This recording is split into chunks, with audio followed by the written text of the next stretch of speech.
जय श्री श्याम एवरीवन। आज हम करेंगे 8th class first chapter square and cube. इसका इंट्रोडक्शन करेंगे कि चैप्टर शुरू करने से पहले हमें किस किस चीज़ की नॉलेज होनी चाहिए।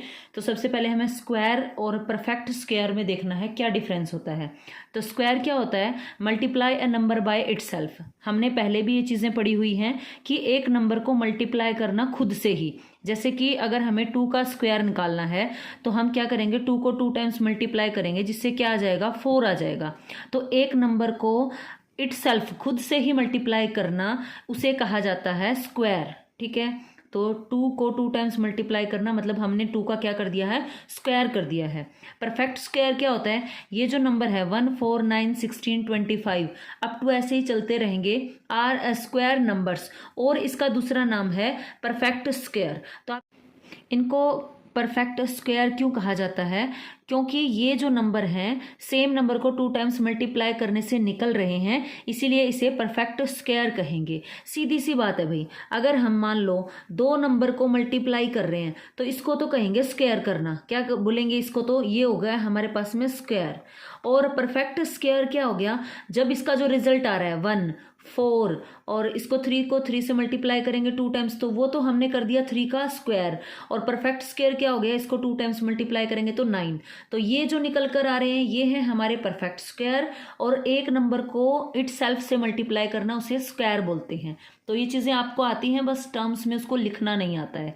तो ये हमारे पास में नंबर होंगे जो कि परफेक्ट स्क्वायर होंगे। अब बात करते हैं क्यूब और परफेक्ट क्यूब की। सेम तरीके से होता है ये भी। A number is multiply two itself 3 times, 3 बार उसको मल्टीप्लाई करेंगे। जैसे कि हमें क्यूब निकालना है 2 का, तो 3 टाइम्स मल्टीप्लाई करेंगे तो क्या आ गया, 8 आ गया। इसको निकालने का तरीका क्या होता है? 2 2 जार 4, जो आंसर आया उसको फिर 2 से मल्टीप्लाई करेंगे, 4 2 जार 8। तो अब परफेक्ट क्यूब क्या होता है? परफेक्ट क्यूब होता है in prime factorization each factor appears 3 times. जैसे कि हमारे पास में 1, 8 और 27 है। प्राइम फैक्टराइजेशन कैसे करते हैं आपने छोटी क्लास में पढ़ा होगा। जैसे मैं यहाँ पर बनाऊँ 8 के फैक्टर्स, 2 से इसको चलाऊंगी, 2 4 जार 8, देन 2 पे चलाया 2 2 जार 4, देन 2 पे चलाया 2 1 जार 2। तो मेरे पास में 3, ये हमारे पास में देखो ये फैक्टर्स इसके निकल के आए हैं। इन्हें प्राइम, ये प्राइम नंबर है इसलिए इनको प्राइम फैक्टराइजेशन कहते हैं। और जब 3 नंबर यहाँ पर निकल के आए सेम, तो उसे क्या बोलेंगे, परफेक्ट क्यूब बोलेंगे। तो ये नंबर एक परफेक्ट क्यूब है क्योंकि ये हमारे पास में किससे मिलकर बना है, 3 सेम नंबर के मल्टीप्लाई से बना है। तो सिंपल सी बात है, इसके अंदर भी जैसे उसके अंदर था।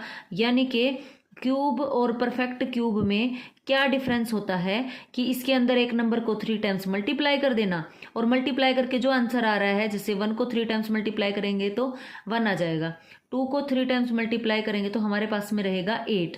तो ये होते हैं परफेक्ट क्यूब और ये होते हैं क्यूब। ठीक है, इसको क्यूब करना बोलेंगे और इसको क्या बोलेंगे, परफेक्ट क्यूब बोलेंगे। तो ये जो नंबर है 1, 8, 27 ये होंगे परफेक्ट क्यूब के एग्जाम्पल। और क्यूब करना किसी नंबर को 3 टाइम्स इटसेल्फ से मल्टीप्लाई करना होता है। आगे बढ़े तो अब हम कुछ प्रॉपर्टीज देखेंगे स्क्वायर की। वो क्या होती हैं? The only numbers that have an odd number of factors are the squares या परफेक्ट स्क्वायर। आप उसको स्क्वायर भी बोल सकते हैं, स्क्वायर्स है ना, या परफेक्ट स्क्वायर्स भी बोल सकते हैं। वो कैसे होगा? जैसे मेरे पास में 16 है, मैंने 16 क्या है, एक परफेक्ट स्क्वायर है, या स्क्वायर्स बोल लो इसको। देखो अगर आप स्क्वायर और परफेक्ट स्क्वायर में कंफ्यूज हो जाएंगे, इसीलिए इसको आप परफेक्ट स्क्वायर ही नाम दो, ताकि आपको डिफ्रेंशिएट करने में पता चल जाए स्क्वायर क्या होता है और परफेक्ट स्क्वायर क्या होता है। तो जो 16 है हमारे पास में वो परफेक्ट स्क्वायर है। कैसे पता चला मुझे? क्योंकि 4 को 4 से मल्टीप्लाई करने से मेरे पास में 16 आ रहा है। तो ऐसे नंबर जो इटसेल्फ से मल्टीप्लाई करने के बाद जो आ रहे हैं, हमने देखा था वो परफेक्ट स्क्वायर होते हैं। और उनके जो फैक्टर बनेंगे, जैसे 16 है, इसके कितने फैक्टर्स बनकर आए, 1, 2, 4, 8 और 16। कितने हुए ये? 1, 2, 3, 4, 5 नंबर्स आए जो इस नंबर को पूरा पूरा डिवाइड करेंगे और रिमाइंडर 0 छोड़ेंगे। तो इसीलिए ये 5 फैक्टर्स हैं, ओड नंबर ऑफ फैक्टर्स निकल कर आएंगे हमेशा। आप निकाल के देख लीजिए।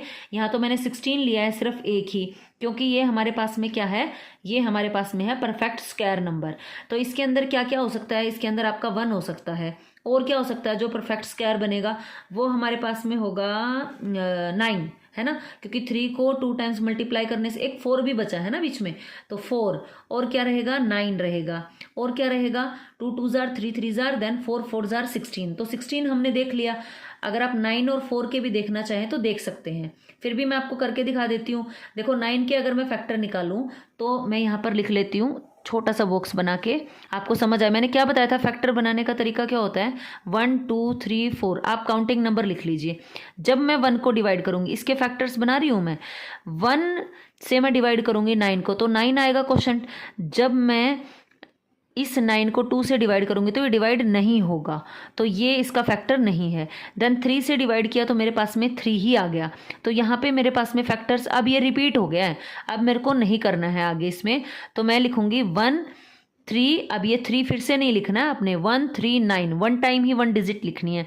तो 9 के फैक्टर्स क्या आ गए 1 3 और 9। देखिए इसके कितने फैक्टर्स हैं 1 2 3, और 3 क्या होता है ओड नंबर होता है, तो ओड नंबर ऑफ फैक्टर्स निकल कर आएंगे हमेशा किसके, एक परफेक्ट स्क्वायर नंबर के। ठीक है, चलते हैं आगे। द यूनिट जो डिजिट होंगी परफेक्ट स्क्वायर्स की फॉलो अ रिपीटिंग पैटर्न, जो भी आपका परफेक्ट स्क्वायर नंबर होगा उसके यूनिट प्लेस पे या तो आपको 0 दिखाई देगा, या तो 1 दिखाई देगा, या तो 4, या तो 5, या तो 6, या तो 9। अब देखो 16 में देखो क्या है 6 है कि नहीं है, तो ये परफेक्ट स्क्वायर नंबर है। अब ये तो 1 में तो है 1 नहीं है, 4 में 4 ही है, और इसमें 9 है ही, तो कोई भी आप बड़ा सा नंबर ले लो, अगर उसके यूनिट प्लेस पे हमारे पास में अगर वो परफेक्ट स्क्वायर है तो उसके या तो 0 मिलेगा, या तो 1 मिलेगा, या तो 4, या तो 5, या तो 6, या तो 9, इसके अलावा कोई और डिजिट नहीं मिलेगी। अब हम देखेंगे टैक्सी कैब नंबर्स कौन से होते हैं। टैक्सी कैब नंबर वो होते हैं that can be expressed as the sum of 2 cubes in 2 different ways. जैसे कि मेरे पास में 1729 मैंने लिया एग्जाम्पल, अगर मैं इसमें 1 का क्यूब करूं प्लस में 12 का क्यूब करूं तो मेरे पास में ऐड करने पे 1729 आएगा, क्योंकि इसका क्यूब होगा 1728 और ये 1 है, तो 1728 में 1 को ऐड करूंगी तो 1729 आएगा। सेम तरीके से अगर मैं कोई और पेयर लूँ 9 की पावर 3 यानी 9 का क्यूब किया प्लस में 10 का क्यूब, इन दोनों को ऐड किया, 9 का क्यूब होता है मैंने पहले ही लिख लिया था भाई 729, और इसमें 10 का क्यूब मतलब 1000 को ऐड करूंगी तो मेरे पास में यही नंबर आ जाएगा 1729। तो इसको कहा जाता है टैक्सी कैब नंबर्स। तो ये था इस चैप्टर का इंट्रोडक्शन। अगर आपको इस चैप्टर का ये इंट्रोडक्शन पसंद आया है तो please like share and subscribe.